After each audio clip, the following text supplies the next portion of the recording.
All right, we'll get this thing started. Welcome back to another episode of The Drive with Tim Donnelly. Dennis Cox sitting in for Tim Donnelly, being joined by Chris Lea from WRAL TV, as well as Skye Blue, Julia Hart, AEW wrestlers, the Sisters of Sin, getting ready for Blood and Guts, coming to Greensboro Coliseum, out in Greensboro, actually First Horizon Coliseum, my apologies, out in Greensboro, November 12th. Tickets are already on sale. And let's actually go and start with the Blood and Guts match. And Skye, we'll go ahead and start with you to go ahead and get this thing started. How do you prepare for a match like Blood and Guts? Two rings together, age around, so many people in the ring. How do you get yourself prepared mentally and physically for something like this? I've been dying to do a match like this for so long. So I think I'm just like at the excitement level of I'm just so excited and eager to do whatever. I think it's just a very big street fight, except the fact that there is a cage and you're trapped and there's no getting out. So I think it is a little different in that case, but I am just so eager and so excited and have a million ideas rolling around in my head that I just can't wait to get in the cage.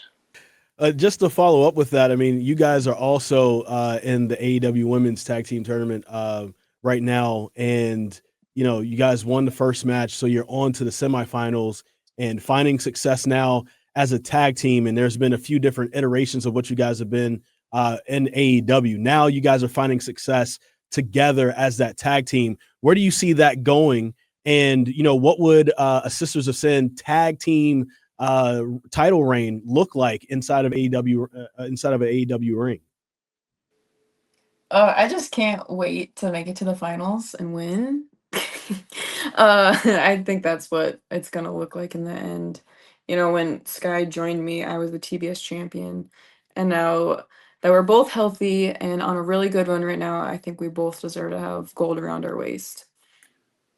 Yeah, I feel like we both had our setbacks. Like you got injured, and then right as you were coming back, I got injured. So it was one of those like really beating ourselves up moments because we just wanted this so bad. So now that we finally like are back and we get to show that this is our moment and this is our opportunity to make the most of it.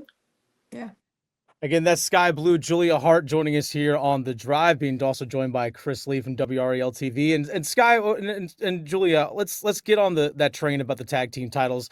And Skye, we'll start with you first. Why do you feel it's important to have AEW have a women's tag division where you all can represent tag team wrestling as well, not just being individual singles wrestlers, but having tag matches actually mean something in the women's division? Yeah, I think our division itself is so diverse. There's so many of us with many different backgrounds. And then a lot of us do, like, we find a tag partner like Julia and myself, and we just click and we're just better as a team than individually, or we just enhance each other more. So I think it shows the diversity in our division and gives more and more women opportunities. And Julia, same thing for you. Like for as Yeah. someone who's come from the Midwest, where you had like the Minnesota Wrecking Crew, and there's so many other great tag teams that come from your region of the country, where you guys are both from the Midwest. Why is the tag division important to you? Yeah, I think it's more eyes on the women. It's more women on TV, giving women more opportunities. And right now, I think it's a really good time to be a women's wrestler in AEW, with us being able to do Blood and Guts and having a tag tournament all at the same time is just really great for us. The Blood and Guts match has been a staple in professional wrestling for years, and many of those matches have taken place in the Greensboro Coliseum, going back to the days of the Four Horsemen and Dusty Rhodes. So we've seen that match, and why, for you all, I'm going to ask both of you all this, but Julie will have you go here first, if that's all right. Is why does this match taking place in an arena like Greensboro in this area that has so much history? Why is that not only important to you all, but also important to the women's division at AEW?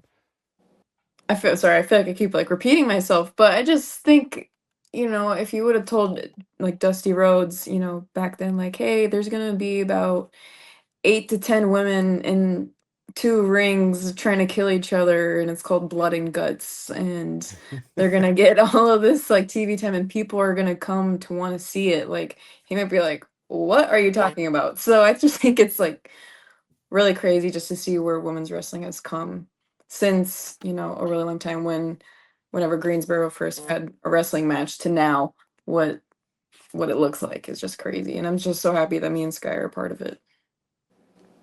Yeah, I think it's huge that we're like the first women to do this, and the fact that we get to do it in Greensboro, and with all the history and like even just all the prior Blood and Guts matches, like sitting there watching those, being like, I want to be in that cage so badly, and now we get the opportunity to do it and just go balls to the walls and show everybody that at least how excited I have been for this, and then just like put me in the cage already. The Drive with Tim Donnelly, Dennis Cox sitting in for Tim, being joined by Chris Lea from WREL TV, and our guests here on the show. Joining us are Skye Blue and Julia Hart from All Elite Wrestling, getting ready for Blood and Guts coming to Greensboro on November 12th. Speaking of just the lifestyle, like you said, Julia, you guys are on the road constantly, and I want thoughts from both of you on this. But you all are on the road constantly, whether it's going to Dynamite on Wednesdays, if you go Collision on Saturdays, maybe you have an independent show mixed in, you have a pay-per-view that's thrown in there as well. You all don't live normal lives that a lot of people that us experience, mostly that are 8 to 5 or somewhere in that regard. How do you maintain being able to stay healthy and stay in shape to get ready for these kinds of matches when you constantly are on the road? I feel like when I was injured and having the whole year off and then jumping back into on the road, it was like a big wake up. It was like, oh crap, I don't remember how to do this. But I feel like once you just kind of get into a rhythm of you fly out late at night, you get up, you go to the venue, and you come home. And even though like we're not on the road when we're at home, but it's like our lifestyle still revolves around it. Like we go to the gym, we go eat healthy, you go to the grocery store to meal prep, and I feel like it's always laundry and washing the gear, bedazzling the gear for me and Kyle. And it's just like, it's a lifestyle. It's not just a 9 to 5 where you clock out and you turn your brain off. Like, at least in our house, wrestling is constantly on the TV, and like I'll sit there and bedazzle gear, and it's a lifestyle where you put everything into it just because we love it so much. And it's hard, and sometimes it sucks, like the flying or if you have delays or whatever. But then when you think about it in the grand scheme, like it's all worth it in the end, because then we go get to kick ass on TV and go do cool things, like be the first ever women's Blood and Guts match.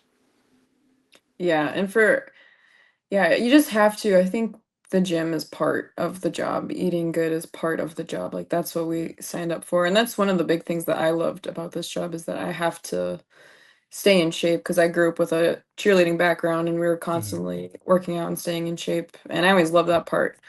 So even when we like have just terrible travel days, I'll still try to go to like a Pilates or a yoga class. And Lee's mom, she was just like, didn't you like not sleep last night? You're gonna go work out again? And I was like, I have to. Like I have to stay in shape, like it's just part of our job. And I mean, I love it, so it's no problem for me. But yeah. Let's look at the future with the way that pro wrestling is going right now. Where do you guys want to be individually, though, in 5 years as pro wrestlers? I don't know. I'll definitely still be with AEW, and we'll still be kicking ass. And maybe by that point, who knows what's happening? Maybe Triangle of Madness has broken up and gotten back together 3 different times, and we've all had every single belt, and we'll be 10-year vets at that point. So, there'll be a new wave of young girls coming in, and then me and Skye will be like, back in my day, we were the first Blood and Guts, the first tag team champions. So yeah, I think if we just keep kicking ass, and like, I don't know, I love what we have here at AEW, and I just want to keep doing it and represent them, even when I'm old and decrepit and I probably shouldn't be bumping anymore. All right, my final question for you all again, Julia Hart and Skye Blue, the Sisters of Sin of All Elite Wrestling, joining us here on the Drive. My final question for you all, I want both perspective from both you all, and Skye, will get it from you first. How much pressure do you feel? First ever Blood and Guts match with women. How much pressure are you feeling to deliver? You guys talked about wanting to put women's wrestling in AEW, not only on the map, but also keep it there. How much pressure are you guys feeling with this match? I think it's going to really set in as we're standing behind the curtain to go get in the cage. Mm-hmm. But I've wanted to be in one of these matches since I've walked into AEW. I love the hardcore. I love the blood, the guts, the gore, the whole 9 yards. So I just want to deliver as well, if not better than the men, because like this is the first one the women get to do, and I want to make sure that it is great so that we do get to keep doing these in the future, and we do get to keep pushing the boundaries on what they let women's wrestling do, and let us do more and just keep delivering and keep showing that we are just as good, if not better than the men. Like, not everyone's going to feel that pressure. Like, not everyone gets to be in this match, which is unfortunate, but I'm just really happy the Triangle of Madness and the Sisters of Sin get to be in it. And I'm really happy that Skye's on our side, because I would not want to mess with her. I know me, Skye, and Tekla will all have each other's back, and whatever happens, it will be bloody and it will be gory. So Oh, that's the Sisters of Sin, Julia Hart, Skye Blue. Thanks so much for your time. We'll be in Greensboro. Looking forward to Blood and Guts again, November 12th, Greensboro. Get your tickets, AEWTix.com. Thank you all so much. Looking forward to see you all in the first ever Women's Blood and Guts on November 12th. All right, for thank you having so us. much. Have a good one.